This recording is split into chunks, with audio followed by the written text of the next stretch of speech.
सभी योग साधकों को डॉक्टर अशोक भास्कर का नमस्कार प्रणाम।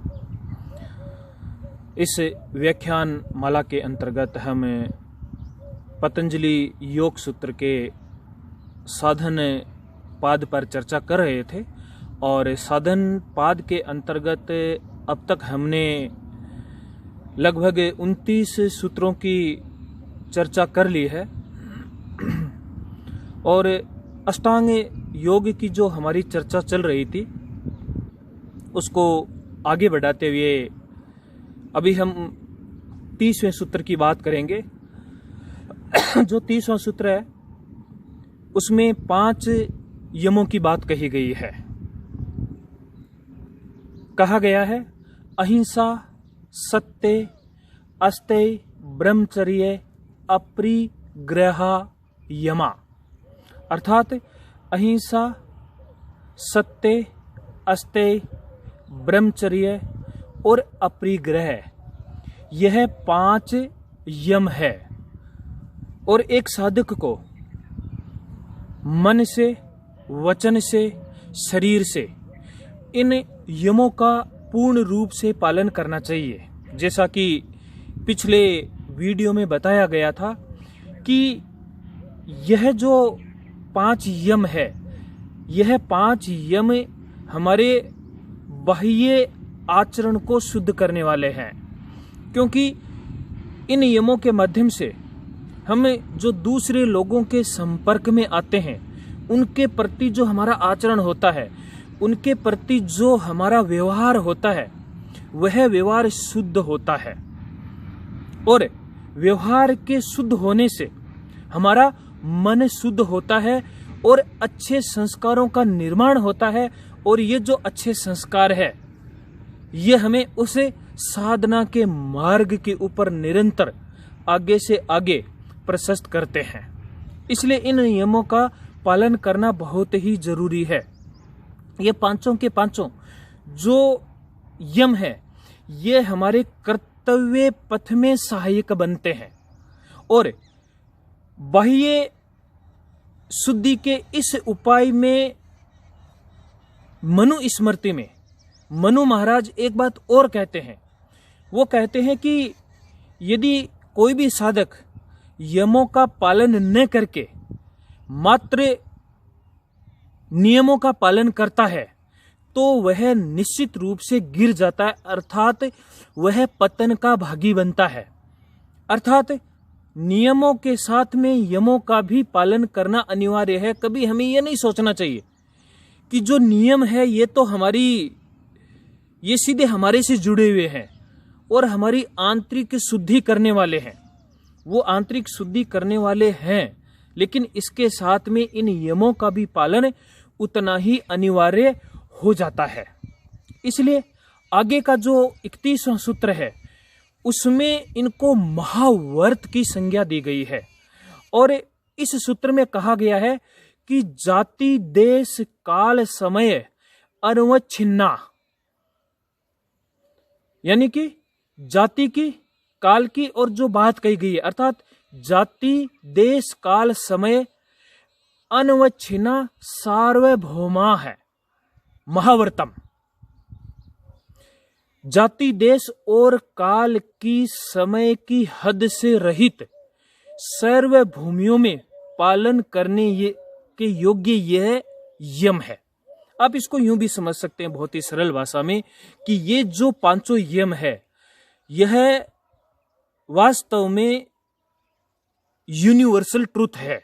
जो यहां पर सार्वभौम की बात कही गई है उसका अर्थ यही है कि यह पांचों के जो 5 नियम है यह किसी भी देश से, जाति से, समय से बंधे हुए नहीं है।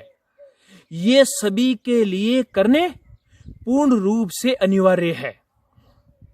यहां पर एक सवाल यह होता है कि इनको महाव्रत की संज्ञा क्यों दी गई है। एक तो होता है व्रत और दूसरा होता है महाव्रत। जब हमें किसी व्रत की बात करते हैं तब हमें कुछ एक नियमों में बंद करके बात करते हैं। वहां पर कुछ एक यानी कि किसी विशेष सीमा में हम बंध जाते हैं। लेकिन जब महाव्रत की बात आती है तब हम वहां पर किसी भी सीमा के अंदर नहीं बंधते हैं। इसको एक उदाहरण के द्वारा हम यूं भी समझ सकते हैं। यदि कोई व्रत को धारण करता है तो वो कहेगा कि आज पूर्णिमा है, इसलिए मैं किसी भी प्रकार की हिंसा नहीं करूंगा। इसका अर्थ हुआ कि वह पूर्णिमा, अमावस्या, एकादशी आदि इन दिनों के अंदर तो हिंसा नहीं करेगा, लेकिन बाकी दिनों में वह हिंसा कर सकता है। मैं मछली का सेवन नहीं करूंगा। इसका अर्थ हुआ कि मछली का तो त्याग कर दिया गया है, परंतु अन्य जो तामसिक पदार्थ है, मांसादी है, उनको वह ग्रहण करेगा। लेकिन यदि कोई भी साधक महाव्रतों को धारण कर लेता है, इन नियमों को पूर्ण संकल्प के साथ में वह धारण कर लेता है, तब उसके लिए चाहे पूर्णिमा हो, चाहे अमावस्या हो, चाहे कोई और दिन हो, उसके लिए सभी समान होते हैं। सभी दिनों के अंदर वह उस अहिंसा रूपी यम का पालन करेगा। और यह बात सिर्फ अहिंसा के लिए नहीं, अहिंसा है, सत्य है, अस्तेय है, उन सभी के लिए यह नियम लागू होगा। तो इस प्रकार से जो व्रत है और जो महाव्रत है, इन दोनों के अंदर यह एक डिफरेंस है। इस विभिन्नता को हमें समझना चाहिए। और आज के संदर्भ में यदि देखा जाए तो इन पांचों नियमों की बहुत ज्यादा आवश्यकता है। और आगे के जो सूत्र है, उन सूत्रों में एक एक सूत्र में अहिंसा है, सत्य है आदि इन नियमों के बारे में बताया गया है। तब इनकी और हम थोड़ी डिटेल से चर्चा करेंगे और हम ये भी जानने का प्रयास करेंगे कि आज वर्तमान में इन नियमों की सबसे अधिक क्यों आवश्यकता है। और मैं तो यहाँ तक कहता हूँ कि कोई व्यक्ति यदि आसन, प्राणायाम इनका पालन करता है या नहीं करता है, लेकिन यदि इनका पालन करता है तो निश्चित रूप से वह एक अच्छे राष्ट्र और अच्छे समाज का निर्माण कर सकता है। तो आगे के सूत्र में हम बढ़ते हैं, जिसमें नियम की बात कही गई है।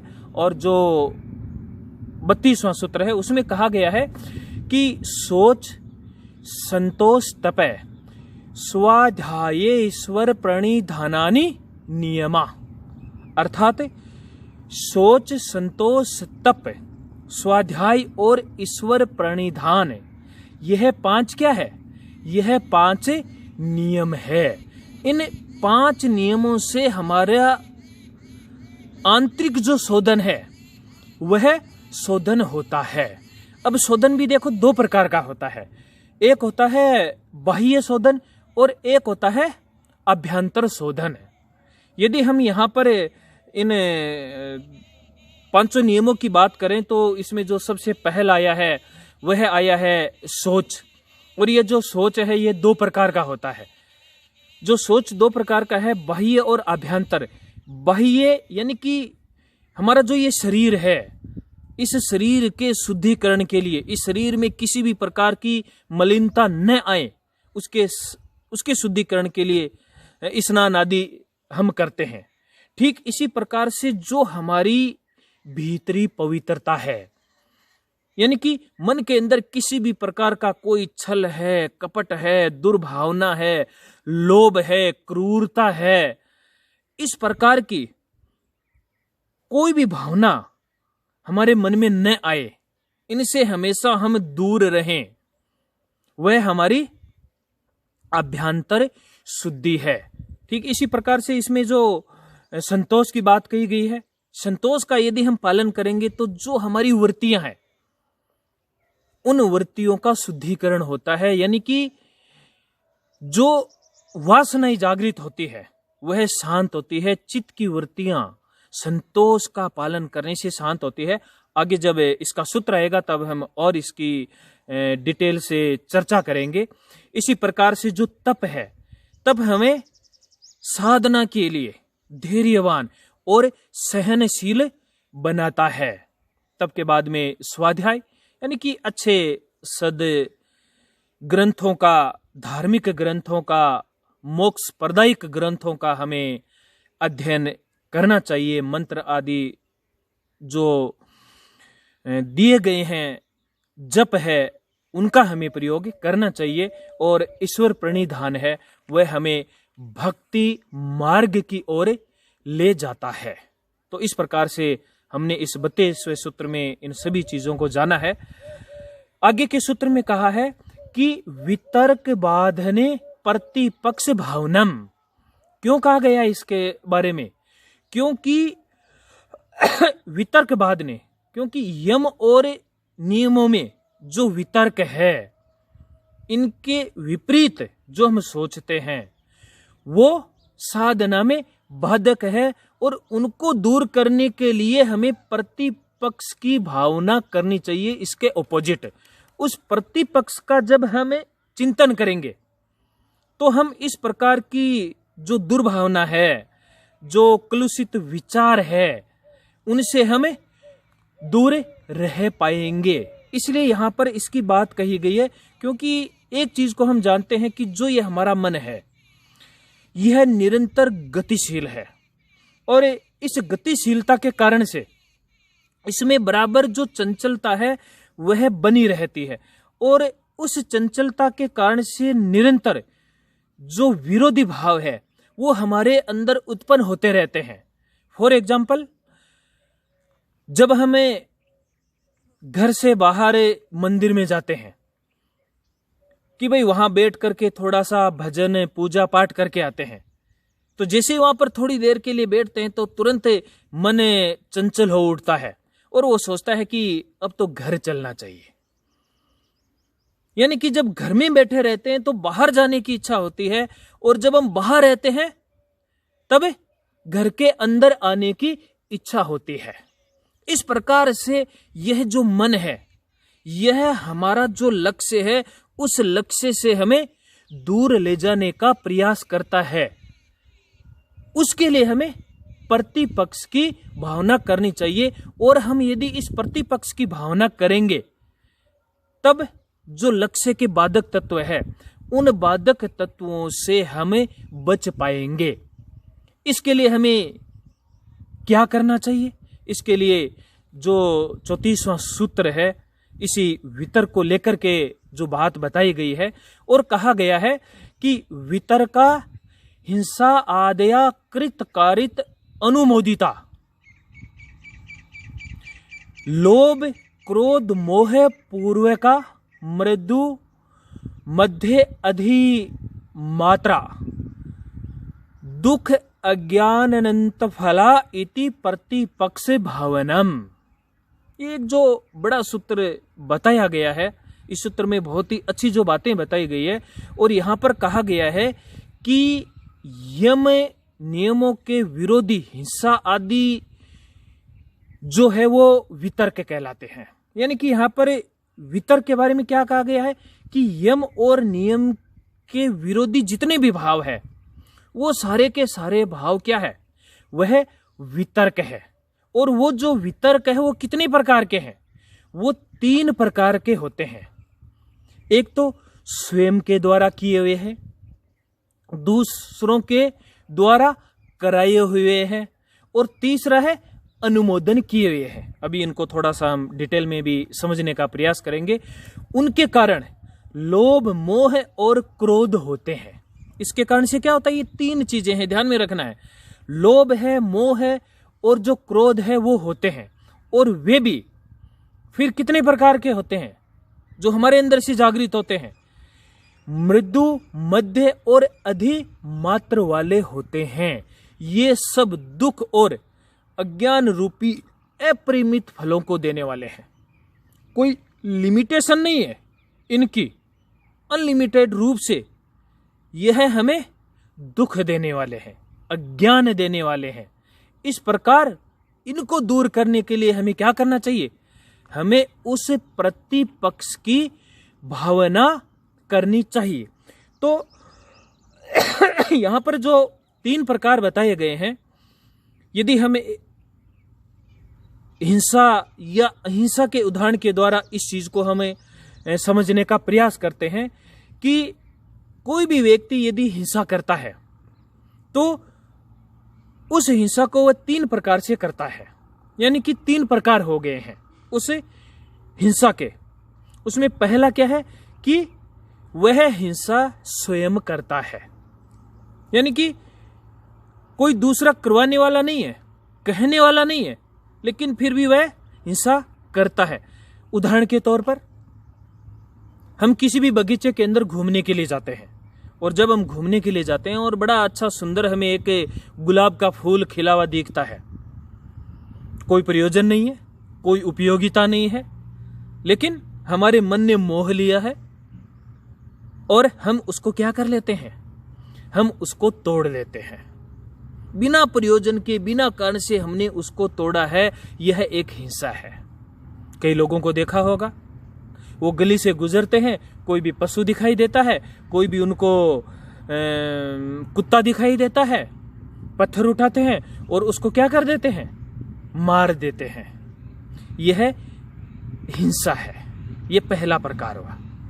दूसरा प्रकार, दूसरों के द्वारा करवाना, अर्थात आप नहीं कर रहे लेकिन कोई आकर के आपको कहेगा। हो सकता है किसी चीज के लिए आपको उकसाता है, उत्तेजित करता है और कहता है कि उस व्यक्ति के पास में जाकर के तुम ऐसा करो। आज के वर्तमान में समय में हम सुनते हैं कि कोई व्यक्ति किसी को मारने के लिए सुपारी देता है कि भाई तुम उसकी जाकर के हत्या कर दो। यहां पर लोभ है, वो पैसा देता है कि तुम्हें इतना पैसा मिलेगा, और उस लोभवश हम क्या करते हैं, हम हिंसा कर देते हैं। उसके पश्चात अनुमोदन। अनुमोदन में क्या होता है कि हम स्वयं नहीं करते हैं, हमको किसी ने कहा भी नहीं है, लेकिन कहीं पर भी कोई इस प्रकार का हिंसात्मक मान लीजिए कार्य हो रहा है और वहां पर हम लोगों को उकसाते हैं। ये भी हो सकता है कोई ऐसा दृश्य देख लेते हैं जिसको देख करके हमें क्रोध आ जाता है, और उस क्रोध के चलते हुए हम लोगों को भड़काना शुरू कर देते हैं और लोगों को भड़का करके अपने शब्दों के कुछ ऐसे बाण छोड़ते हैं, और जो हिंसा हो रही है उसमें हमें घी डालने का काम करते हैं। उसके चलते क्या होगा, वह जो हिंसा है वह और ज्यादा भड़केगी। तो इस प्रकार से हम देखते हैं कि यह जो हिंसा है ये 3 प्रकार की हुई, और इनके साथ में जब यह लोभ है, क्रोध है और मोह है, ये जब तीनों चीजें इसके अंदर जुड़ जाती है, तब यही हिंसा आगे जाकर के 9 प्रकार की हो जाती है। इतना ही नहीं, जो अभी हमने कहा है मृदु, मध्य और अधिमात्र। मृदु यानी कि कम मात्रा में, मध्य यानी कि उससे ज्यादा मात्रा में, अधिमात्र यानी कि बहुत ज्यादा मात्रा में जो हिंसात्मक प्रवृत्तियां होती है, ये जब इनके साथ में जुड़ जाती है तो वही हिंसा बढ़ते बढ़ते कुल मिलाकर के वह जो हिंसा होती है वह 81 प्रकार की हो जाती है, 81 टाइप्स। तो आप सोचिए इसका अंत कहां पर है। इसलिए इस सूत्र में कहा है ना कि इसके द्वारा अपरिमित दुख भोगना पड़ता है यदि हम इसका पालन नहीं करते हैं।